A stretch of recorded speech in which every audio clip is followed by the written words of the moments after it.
आज का हमारा टॉपिक है क्लास +2 के लिए परियोजना कार्य के लिए सुझाव।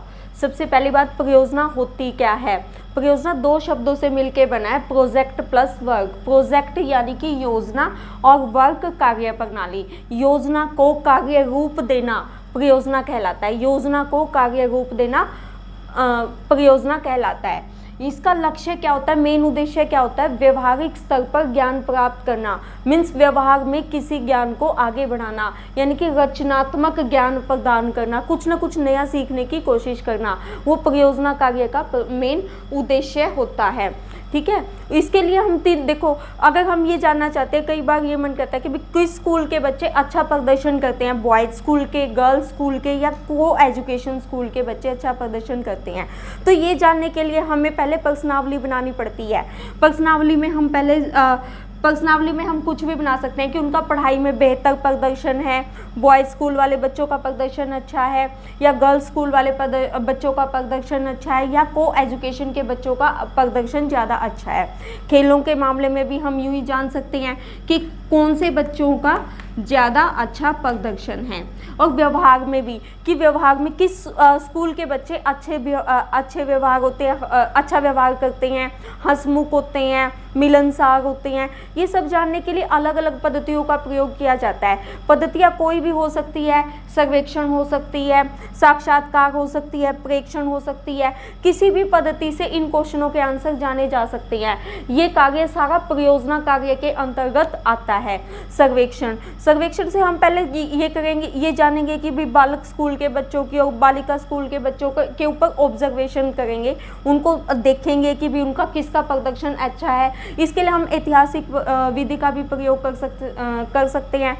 मीन्स ऐतिहासिक विधि का प्रयोग कैसे कर सकते हैं कि हम उनके पिछले रिजल्ट्स को देखें कि किस स्कूल के बच्चों ने ज़्यादा अच्छा प्रदर्शन किया है पढ़ाई के दौरान, बालिका स्कूल वालों ने या बालक स्कूल वालों ने या को एजुकेशन वाले बच्चों ने, और किस स्कूल के बच्चों के व्यवहार में अच्छा तालमेल है और वो लोगों से अच्छे से बात करता है। तो ये सब कैसे जाना जा सकता है, योजना बनाकर कार्य करने के द्वारा। मतलब जब हम इसको व्यवहार में लेके आएंगे, इन क्वेश्चनों के आंसर जानेंगे, तब हम इसका रिजल्ट निकाल सकते हैं। सर्वेक्षण पद्धति के ऊपर चर्चा करेंगे। सर्वेक्षण पद्धति ये 50 लोगों पे, 100 लोगों पे या 200 लोगों पे या 2000 लोगों पे प्रश्न पूछकर उनके बारे में जानना, उनके विचारों को जानना सर्वेक्षण पद्धति के अंतर्गत आता है। ये उन व्यक्तियों से संबंधित घटना होती है जिसकी हमें जानकारी लेनी होती है। मान लिया कि हम किसी एरिया में स्मोकिंग पैटर्न देखना चाहते हैं कि भाई इस एरिया के लोग किस तरह से स्मोकिंग करते हैं या ड्रिंकिंग करते हैं, कितने लोग स्मोकिंग में इन्वॉल्व हैं, कितने ड्रिंकिंग में इन्वॉल्व हैं और इसके पीछे रीज़न क्या है। तो सबसे पहले तो हम इसके लिए एक प्रश्नावली तैयार करेंगे। प्रश्नावली होती क्या है, जिसमें प्रश्नों को तैयार करके उत्तरदाता को प्रश्नों के उत्तर देने के लिए प्रेरित किया जाता है।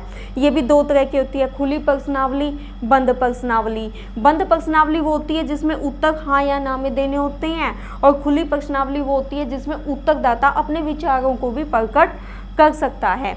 अब इसके लिए भी एक सर्वेक्षणकर्ता को सबसे पहले क्या करना पड़ता है, प्रश्नावली तैयार करनी पड़ती है। उसके बाद इस प्रश्नावली को उसे हर एक उत्तरदाता को प्रेरित करना पड़ता है कि वो सही उत्तर दे, यानी कि प्रत्यक्ष वार्ता द्वारा भी वो उनसे उत्तर ले सकता है, मिलकर उनसे सीधे मिलकर उनके घर जाकर उसको प्रश्नावली को भरवा सकता है।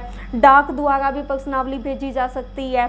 टेलीफोन वार्ता द्वारा भी उनसे क्वेश्चनों के आंसर पूछे जा सकते हैं और प्रश्नावली को तैयार किया जा सकता है। इस तरह से मतलब सर्वेक्षणकर्ता सबसे पहले लोगों के विचार इकट्ठे करता है, और ये सबसे ज़्यादा यूज़ किस लिए होता है, गैर शैक्षिक उद्देश्यों के बारे में जानने के लिए। मतलब बिना वो उद्देश्य जो शिक्षा से संबंधित नहीं है, या चुनावी राजनीति के परिणाम आने वाले हैं कि भाई कौन इलेक्शन में जीतने वाला है, कौन सी पार्टी को कितने वोट मिलेंगे, इस तरह की चीज़ों के लिए सर्वेक्षण पद्धति का सबसे ज़्यादा प्रयोग किया जाता रहा है। और इसमें 50, 100, 200 या 2000 व्यक्तियों के व्यूज़ लिए जाते हैं। ठीक है, और ये 3 तरह से भरवाई जा सकती है। पहली है प्रत्यक्ष वार्ता द्वारा, दूसरी है डाक द्वारा प्रश्नावली को भेजकर, और तीसरी है टेलीफोन वार्ता द्वारा उनके विचारों को जानना। अब हमारी नेक्स्ट परियोजना कार्य के लिए जो नेक्स्ट पद्धति आती है उसका नाम है साक्षात्कार, यानी कि इंटरव्यू के थ्रू लोगों के विचारों को जानना। इंटरव्यू के थ्रू हम ये जान सकते हैं कि किस तरह से मतलब व्यक्ति किसी घटना के प्रति किस तरह से अपने व्यूज़ दे सकता है, वो किस चीज़ को अपने व्यवहार में लेके आता है और क्यों लेके आता है। इस चीज़ के लिए हम 5 लोगों के व्यूज़ भी के ऊपर भी काम कर सकते हैं, 10 व्यक्तियों के व्यूज़ के ऊपर भी काम कर सकते हैं। व्यक्तियों की संख्या 20 भी हो सकती है, 40 भी हो सकती है, लेकिन साक्षात्कार के लिए व्यक्तियों की संख्या सीमित ही होती है।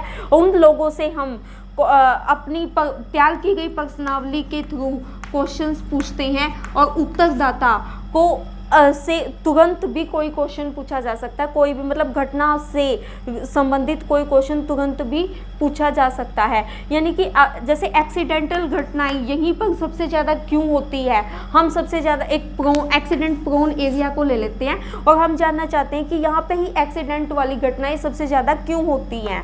एकदम से मोड़ आ गया या एकदम से ट्रैफिक यहाँ पे तेज चलता है या NH है, इस वजह से ज़्यादा घटनाएं होती है। तो इसके लिए हम 5 लोगों के व्यूज़ इकट्ठा करते हैं, 10 के इकट्ठा करते हैं, 20 के इकट्ठा करते हैं, 40 के इकट्ठा करते हैं, तो उसके थ्रू हम निष्कर्ष निकालते हैं।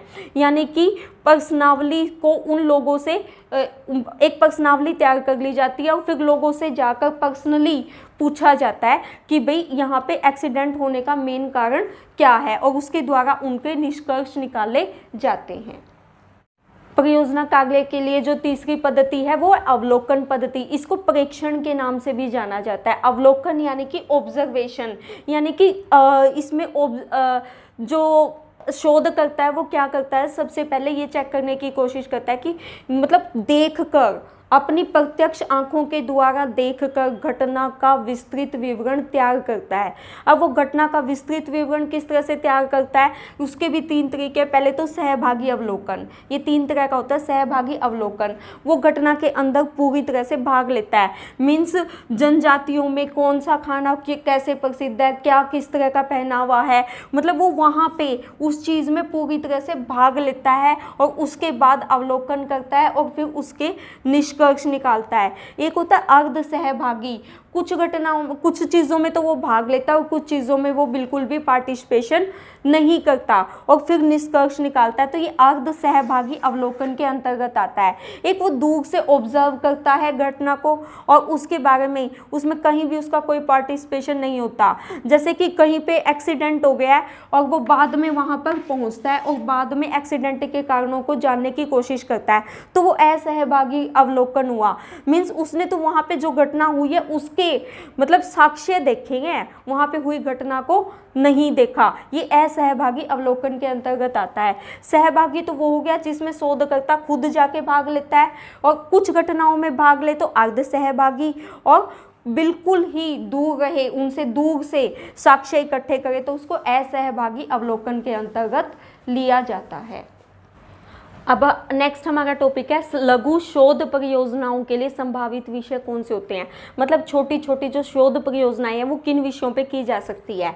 अब मेन विषय तो यही है कि सार्वजनिक स्थानों पर बहुत से लोगों ने कब्जा कर रखा है।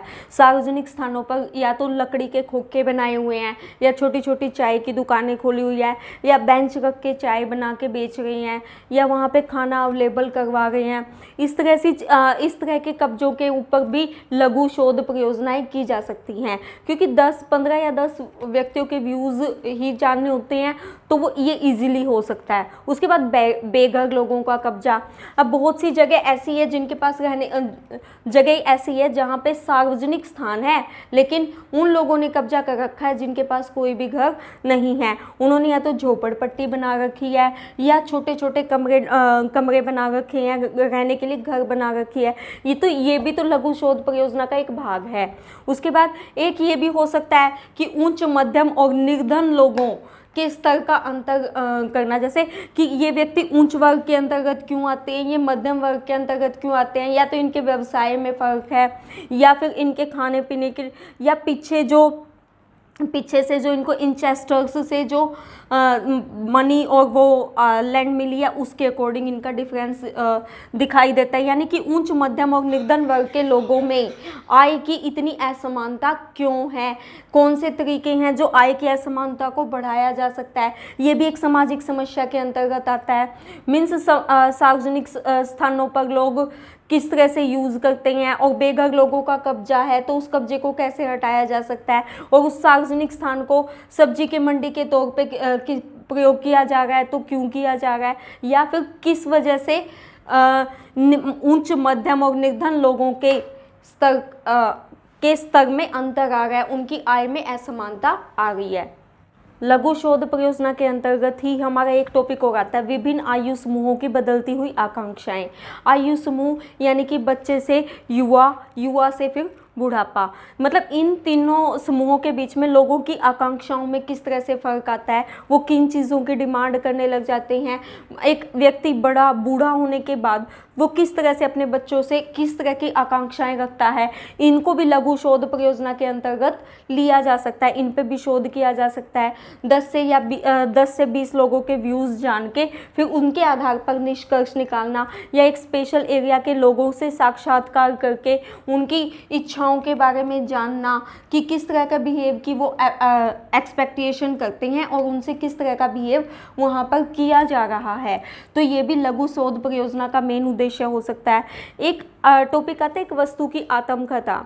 इसके अंतर्गत हम वस्तु के बारे में बता सकते हैं, ये वस्तु फ्रिज भी हो सकती है, मोबाइल भी हो सकता है, टीवी भी हो सकता है।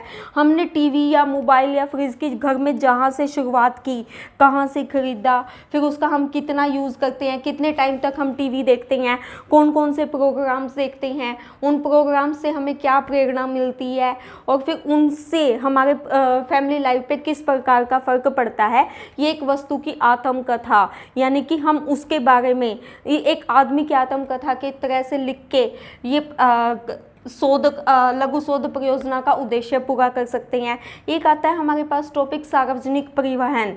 सार्वजनिक परिवहन मीन्स जो आपकी बसें, ट्रेन, हवाई जहाज़ ये चलते हैं, इनका यूज़ उच्च वर्ग के लोग ज़्यादा करते हैं, निम्न वर्ग के लोग ज़्यादा करते हैं, या मध्यम वर्ग लोग ज़्यादा करते हैं।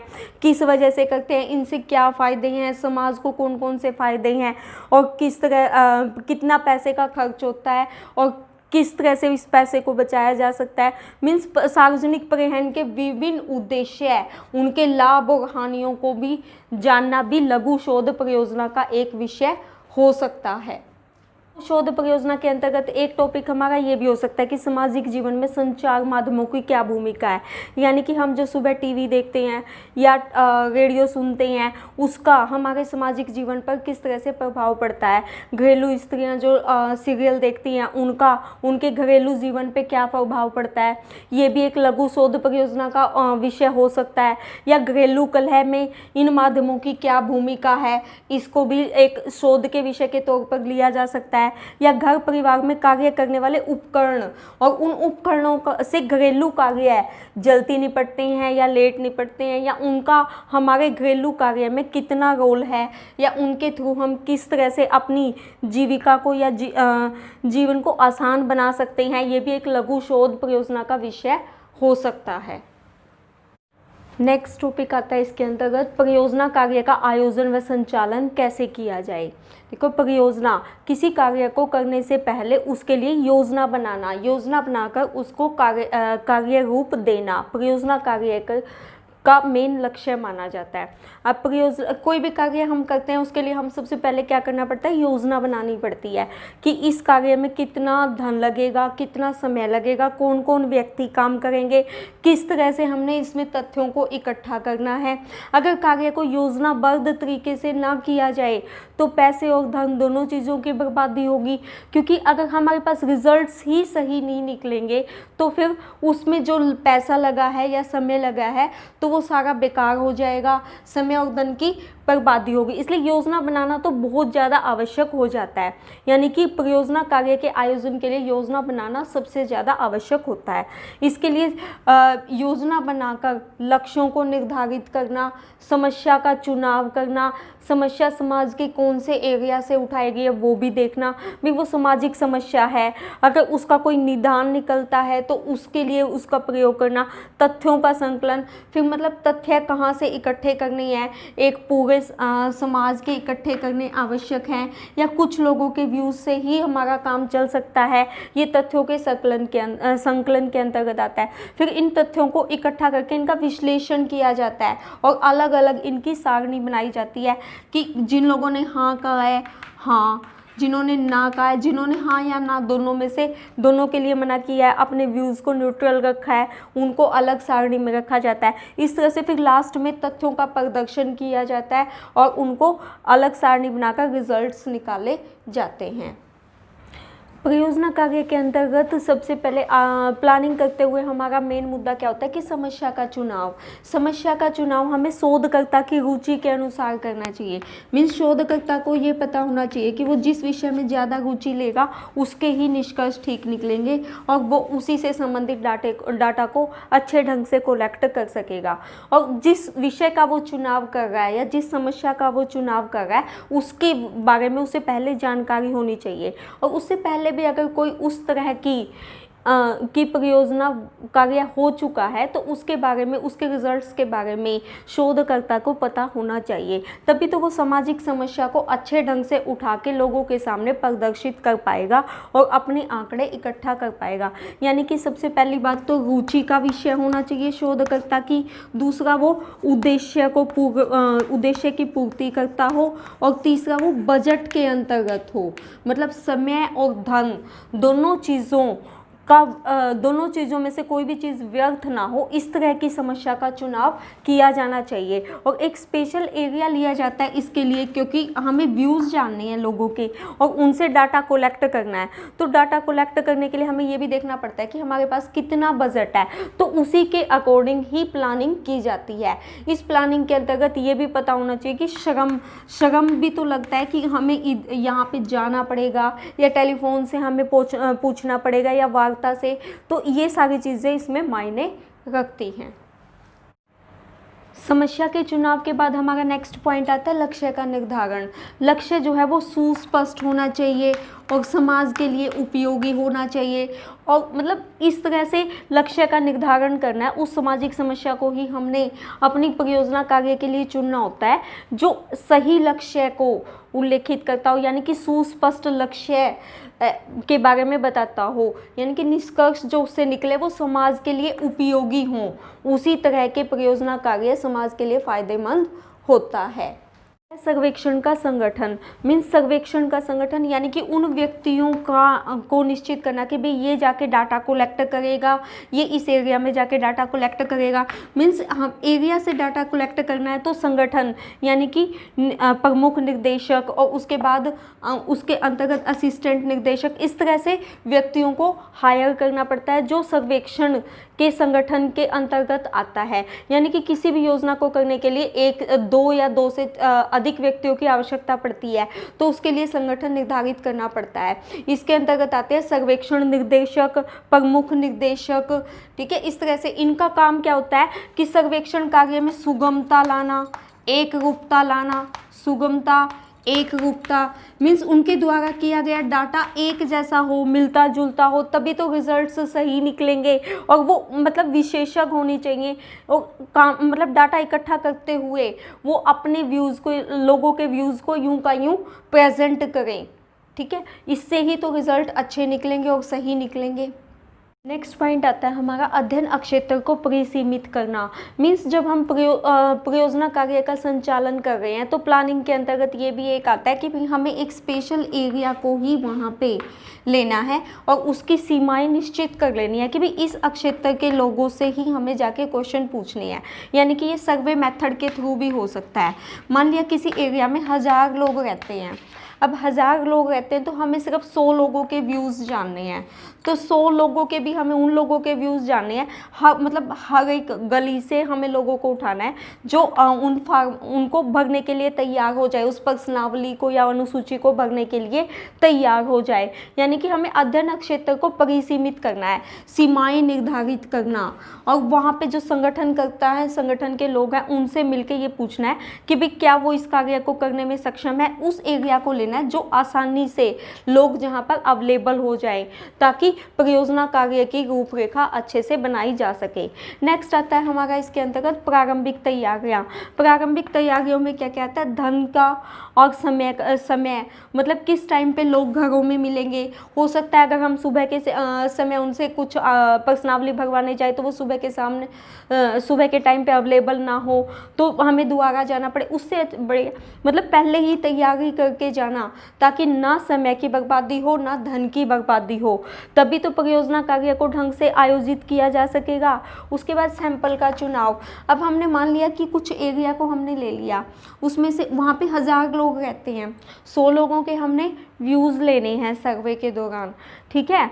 अब हमें स्पेशल किसी को यूँ नहीं चुनना कि भाई इसके व्यू लेने हैं, ये यस कर रहा है या ये नो कर रहा है, इसके व्यू लेने हैं। हमें मतलब हर व्यक्ति से निष्पक्ष जांच करनी है, हर व्यक्ति से। वो 100 व्यक्तियों में कोई भी हो सकता है, यहाँ से भी हो सकता है, यहाँ से भी हो सकता है, यहाँ से भी हो सकता है। मीन्स एक पूरे मोहल्ले का अध्ययन करना।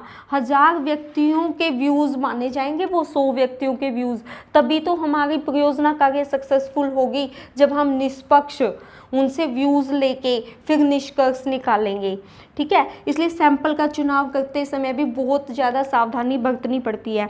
उसके बाद बजट को बनाना, वहाँ आने जाने का खर्चा, और उसके बाद प्रश्नावली बनवाना, उसको तैयार करना, और ये भी सारा कुछ बजट के अंतर्गत आता है, ताकि धन भी कम से कम लगे और समय भी कम से कम लगे। ये परियोजना के आयोजन और संचालन के अंतर्गत आता है। यानी कि पहले तो अध्ययन क्षेत्र को परिसीमित करना, उसकी सीमाएं निर्धारित कर लेना कि भाई इसी क्षेत्र के लोगों से हमें व्यूज़ को जानना है, और दूसरा प्रारंभिक तैयारियाँ, संगठन के लोगों से मिलना और फिर उनके अकॉर्डिंग काम करना। उसके बाद सैंपल का चुनाव, उस एरिया का सैंपल हमने कैसे लेना है और कैसे उसका प्रयोग करना है। बजट को बनाना, उसके बाद हमने बजट, कितना पैसा हमारे पास है और कितना इसको कम से कम यूज़ करके हमें परियोजना कार्य का आयोजन करना है। अब हम परियोजना कार्य के लिए जब प्लानिंग बना रहे हैं और उसका संचालन कर रहे हैं, तो सबसे पहले समय सूची भी तो बनानी पड़ेगी कि इस समय पर हमें लोगों से जाके मिलना है, इस एरिया के लोग इस समय पे मिलेंगे, क्योंकि वो भी तो अपना कामकाज करते हैं और अपनी रोजी रोटी कमाने के लिए घर से बाहर निकलते हैं। यानी कि समय सूची का बनाना, समय के अकॉर्डिंग हमें कितना समय है हमारे पास परियोजना कार्य के लिए, उसके अंतर्गत हमें काम करना है, ठीक है। उसके बाद अध्ययन पद्धतियों का चुनाव, हमें ये भी तो देखना है कि कौन सी अध्ययन पद्धति का चुनाव करना है। ये भी परियोजना कार्य के आयोजन यानी कि प्लानिंग के अंतर्गत आता है कि हमने साक्षात के द्वारा आंकड़े इकट्ठे करने हैं, प्रेक्षण द्वारा आंकड़े इकट्ठे करने हैं, या सहभागी प्रेक्षण द्वारा या असहभागी प्रेक्षण द्वारा इकट्ठे करने हैं, या अवलोकन से हमने अपने आंकड़े इकट्ठे करने हैं। ये सब कुछ अध्ययन पद्धतियों के चुनाव के अंतर्गत आता है। ये परियोजना कार्य के आयोजन में ही हमें निश्चित कर लेना होता है कि प्रारंभ में ही कि भाई हमें कितने लोगों के व्यूज़ लेने हैं और व्यूज़ को कैसे लेना है। साक्षात्कार द्वारा भी हम ले सकते हैं, अवलोकन द्वारा भी हम आंकड़े इकट्ठे कर सकते हैं। ये सब कुछ आयोजन के अंतर्गत ही आता है। उसके बाद नेक्स्ट है अध्ययन के लिए यंत्रों का निर्माण करना, यानी कि प्रश्नावली का निर्माण करना, प्रश्नावली या अनुसूची का निर्माण करना, जो 2 तरह की होती है, बंद प्रश्नावली, खुली प्रश्नावली, ठीक है, संरचित प्रश्नावली या असंरचित प्रश्नावली। कार्यकर्ताओं का चुनाव और प्रशिक्षण, ये भी परियोजना कार्य के आयोजन के अंतर्गत ही आता है कि जो व्यक्ति कार्य करेंगे या जिस क्षेत्र के लोगों के व्यू लेने हैं उनका चुनाव करना, उनको प्रशिक्षण देना। अगर उनको क्वेश्चन समझ में नहीं आया तो वो आंसर नहीं करेंगे। अब जब आंसर नहीं करेंगे तो फिर वो रिजल्ट्स में गड़बड़ हो जाएगी। तो उससे बढ़िया है कि उनको पहले से पर्सन को समझाने की कोशिश करना, प्रश्नावली इस ढंग से तैयार करना कि उन लोगों को आसानी से समझ में आ जाए। उनकी लोकल लैंग्वेज में कोशिश करना कि उनकी लोकल लैंग्वेज में ही प्रश्नावली को तैयार किया जाए, ताकि आम लोगों के जहन में वो जल्दी से आ जाए। कार्य की योजना बनाने के बाद हमारा नेक्स्ट स्टेप आता है तथ्यों की सामग्री का संकलन, यानी कि तथ्यों की जो सामग्री है उसको इकट्ठा करना। इसके लिए सबसे पहले हम क्या करेंगे, सूचनादाताओं से संपर्क स्थापित करना। सूचनादाताओं से संपर्क स्थापित करेंगे यानी कि जिनसे हमने प्रश्नावली भरवानी है या अनुसूची भरवानी है या इंटरव्यू के थ्रू उनके बारे में जानना है या प्रेक्षण के द्वारा ऑब्जर्वेशन के थ्रू उनके व्यूज़ लेने हैं। तो मीन्स क्या है कि सूचनादाताओं से संपर्क स्थापित करना पड़ेगा इसके लिए। तो उसके कई व्यक्ति होते हैं कि हम अपने पर्सनल व्यूज़ को हमें बताना नहीं चाहते, तो उनको पहले ही इस चीज़ के लिए प्रेरित करना कि आपके द्वारा दी गई जानकारी को गुप्त रखा जाएगा या आपके द्वारा दी गई जानकारी किसी से साझा नहीं की जाएगी। इस तरह से उनसे पहले ही संपर्क स्थापित करना पड़ता है ताकि वो अपने व्यूज़ को सही ढंग से सूचनादाता अपने व्यूज़ को ढंग से शोधकर्ता को दे सके। नेक्स्ट पॉइंट आता है हमारा सूचना संकलित करना। उन लोगों से मिलकर उनको बताकर और फिर उनसे सूचना को इकट्ठा करना, उनसे बात करके सूचना के बारे में जानना। उसके बाद नेक्स्ट आता है हमारा अक्षेत्र कार्यकर्ताओं की देखरेख, मतलब जो अक्षेत्र के कार्यकर्ता है वो किस तरह से कार्य कर रहे हैं इस चीज़ के बारे में हायर अथॉरिटीज़ को पहले ही पता होना कि भाई इनके द्वारा किया गया कार्य सही है या इनके द्वारा इकट्ठे किए गए आंकड़े ये निष्पक्ष ढंग से आंकड़े इकट्ठे कर रहे हैं या नहीं, या इन आंकड़ों के बीच में एक रूपता है या नहीं। इस तरह से इसके लिए क्या आवश्यक पड़ता है, अक्षेत्र कार्यकर्ताओं की देखरेख, यानी कि उच्च अधिकारियों की देखरेख में ये आंकड़े इकट्ठे किए जाते। इसके बाद हमारा नेक्स्ट पॉइंट आता है तथ्यों का विश्लेषण एवं निर्वचन, यानी कि तथ्यों को विश्लेषित करना। इसके लिए सबसे पहले क्या करना है, तथ्यों को तोलना, यानी कि तथ्य यथार्थता की कसौटी पर ठीक है या नहीं, यानी कि वास्तविकता को वो कितना पूर्ण करते हैं, वास्तविकता से वो कितने मिलते जुलते हैं, जो समस्या हमने उठाई है वो तथ्यों पर कितनी खरी उतरती है, यानी कि तथ्यों को तोलना ताकि हमारे ये पता चल सके कि तथ्य वास्तविक रूप से उस प्रॉब्लम को सोल्व करते हैं या नहीं। ये चीज़ तथ्य है, यानी कि आंकड़े इकट्ठे करना कि कितने लोगों ने किसी सामाजिक समस्या के बारे में अपने विचार प्रस्तुत किए हैं। इन तथ्यों को कोड देना, एक मतलब कंप्यूटर के लिए उनको एक कोड नंबर या क्लासिफिकेशन या उनका वर्गीकरण करना, अलग अलग श्रेणियों में उनको डालना, ये तथ्यों के संपादन के अंतर्गत आता है। इकट्ठे किए गए तथ्य कि उनकी अलग अलग उनको श्रेणियों में डालना, ये तथ्यों के संपादन के अंतर्गत आता है। नेक्स्ट है हमारा तथ्यों का वर्गीकरण एवं सारणीयन, यानी कि उनको अलग अलग श्रेणियों में बांट देना, उनका अलग अलग हिस्सा वर्गीकरण कर देना ताकि हमें यूँ पता चल सके कि कितने व्यक्तियों की राय और ली जानी चाहिए ताकि परियोजना कार्य को पूरा किया जा सके। ये सब कब होगा, जब इनका वर्गीकरण और सारणीयन हो चुका होगा, यानी कि मतलब प्रारंभिक तौर पे हम इनका वर्गीकरण कर देते हैं ताकि जिन व्यक्तियों के व्यूज़ जानने बाकी हैं उनके व्यूज़ और जाने जा सके और कितना काम बाकी है ये भी देखा जा सके। नेक्स्ट है हमारा तथ्यों का तुलनात्मक विश्लेषण, तथ्यों का तुलना करना आपस में कि मतलब ये वाला तथ्य किस वजह से आए, ये रिजल्ट्स क्या ये मतलब हमारे रिजल्ट्स मिलते हैं जो समस्या हमने उठाई थी उस समस्या से मिलते हैं, उसको ढंग से विश्लेषित करते हैं। इस चीज़ को सामान्यीकरण का नाम दिया गया है, यानी कि तुलना करना आपस में, ठीक है। हाँ आई है तो क्यों आई है, ना आई है तो क्यों आई है, ठीक है। या किसी के व्यूज़ न्यूट्रल हैं तो वो कितने लोगों के व्यूज़ न्यूट्रल है और वो किस वजह से है, इसको सामान्यीकरण का नाम दिया गया है। तथ्य इसके बाद हमारा नेक्स्ट स्टेप आता है कि तथ्यों का प्रदर्शन, तथ्यों को किस ढंग से प्रदर्शित करना है ये देखना है। तथ्यों को सबसे पहली बात तो चित्र में ढंग से प्रदर्शित किया जाना चाहिए, क्योंकि जितना हम चित्र के द्वारा प्रदर्शित करते हैं उतना ही हमारी रिपोर्ट सही मानी जाती है, क्योंकि वो वास्तविक आंकड़ों पहले से ही वो वास्तविक आंकड़ों पर आधारित है, जो उसके निष्कर्ष निकल गए वो वास्तविक हैं। तो उनको डायग्राम के थ्रू प्रदर्शित करना, तथ्यों को चित्रमय रूप में प्रदर्शित करना परियोजना कार्य का मेन हिस्सा माना जाता है। रिपोर्ट उतनी ही सुस्पष्ट मानी जाती है जितना हम उसमें चित्रों का प्रयोग करते हैं। उसके बाद नेक्स्ट है हमारा रिपोर्ट का निर्माण एवं प्रकाशन। अब जब हमने रिपोर्ट तैयार कर लिया, अब हम उसके निर्माण और प्रकाशन के लिए पहली बात तो हमें लास्ट में पेज के अंत में कठिन शब्दों के अर्थ बताने होते हैं। कठिन शब्दों के अर्थ के साथ हमें एक फुट नोट्स देने होते हैं कि हमने जो आंकड़े उठाए हैं या किसी का व्यू उठाया है तो उसको फुटनोट के तौर पर नीचे पेज के नीचे लिखा जाता है। रिपोर्ट को जब हम कंप्यूटर के थ्रू तैयार करते हैं तो उसके प्रकाशन में फुटनोट्स का प्रयोग किया जाता है, ठीक है। और कठिन शब्दों के अर्थ बताए जाते हैं ताकि रिपोर्ट को पढ़ने वाला व्यक्ति आसानी से रिपोर्ट में यूज़ किए गए वर्ड्स को समझ सके और उनका अच्छे से प्रयोग कर सके और उस रिपोर्ट का फ़ायदा उठा सके। परियोजना कार्य के गुण। नेक्स्ट हम बात करेंगे परियोजना कार्य में कौन से गुण होते हैं। सबसे पहले तो आत्म विकास के अवसर। इससे किसी भी व्यक्ति को मतलब अपने खुद के विकास का अवसर मिलता है क्योंकि उसने सही आंकड़े इकट्ठे करके अपने परियोजना कार्य को पूरा किया है। वो अपने आप को विकसित करने में पूरे ढंग से सफल होता है। दूसरा है विकास के समान अवसर। यहाँ पे ऊंच, मध्यम और निम्न कुछ नहीं देखा जाता क्योंकि परियोजना कार्य कोई भी कर सकता है। निष्पक्ष ढंग से अगर परियोजना करता है तो सबको विकास के समान अवसर मिलते हैं। इसमें उच्च, निम्न और धनी वर्ग का कोई भी रोल नहीं होता। नेक्स्ट है हमारा सामाजिक भावना का विकास।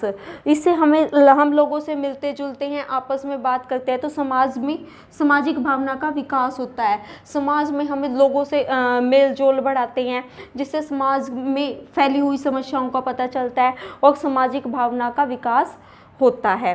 नेक्स्ट है मनोवैज्ञानिक संतुष्टि। एक व्यक्ति ने जब आंकड़े इकट्ठे करके निष्पक्ष ढंग से कार्य किया है तो उसको मनोवैज्ञानिक संतुष्टि मिलती है कि उसने एक ऐसी समस्या का निदान ढूंढने की कोशिश की है जो समाज के कार्य में समाज को आगे बढ़ा सके, ठीक है। मनोवैज्ञानिक संतुष्टि मिलती है। उसके बाद नेक्स्ट है व्यवहारिकता। अब समस्या का समाधान, इससे हमें मतलब व्यवहार में लाके हमने किसी समस्या का सॉल्यूशन ढूंढा है, लोगों से ओरिजिनल आंकड़े इकट्ठे करके हमने निष्कर्ष निकाला है, तो ये व्यवहारिकता के अंतर्गत आता है। अब जब परियोजना कार्य के जहाँ कहीं कुछ गुण होते हैं वहीं पे कुछ दोष भी होते हैं, यानी कि कुछ कमियां भी इसके अंतर्गत पाई जाती हैं। सबसे पहली बात खर्चीली विधि। ये हर व्यक्ति के वश में नहीं होता कि परियोजना कार्य के अंतर्गत लगने वाले पैसे को, वो धन को व्यय कर सके। ये बहुत खर्चीली विधि मानी जाती है क्योंकि घरों में जाके आंकड़े इकट्ठा करना, लोगों के व्यूज़ को जानना, यानी कि धन का व्यय होता है। नेक्स्ट है क्रमबद्ध अध्ययन का अभाव। परियोजना कार्य करते हुए हमें बहुत सी चीज़ों का पता नहीं चल पाता, इसलिए इसमें क्रम से अध्ययन करने का जो है वो अभाव रहता है।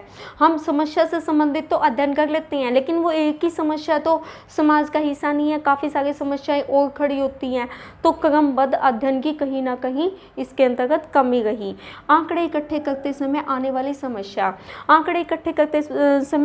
समस्या, मान लिया हम किसी घरेलू समस्या के ऊपर आंकड़े इकट्ठे कर रहे हैं तो लोग अपने विचार बताने से बिल्कुल साफ मना कर देते हैं, या वो अपने विचार बताना नहीं चाहते, या वो अपने विचारों को गलत ढंग से हमारे सामने प्रस्तुत करते हैं। तो इस तरह से बहुत सी समस्याएं आती है जिस टाइम हम आंकड़ों को इकट्ठा करते हैं। नेक्स्ट है हमें पक्षपात।